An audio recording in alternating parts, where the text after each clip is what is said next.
જાતિ સમાજ અને ભાષા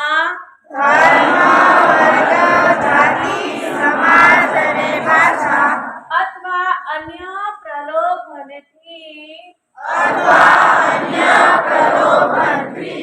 પ્રભાવિત થયા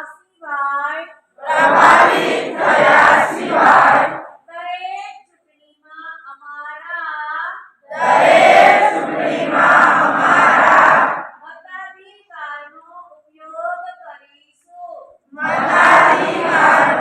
ઉપયોગ કરીશું. જય હિન્દ, જય ભારત. एक साथ जैसे निरंतर चलना है, हर कदम बढ़ाना है, प्रजातंत्र सींचना है, अधिकार छीनना है. निरंतर चलना है, हर कदम बढ़ाना है, प्रजातंत्र सींचना है, अधिकार छीनना है. एकता में कूद कर देश को संवारना है. एक नागरिक एक ही वोट. आओ ना, जागो ना, सब जागो ना, जागो ना.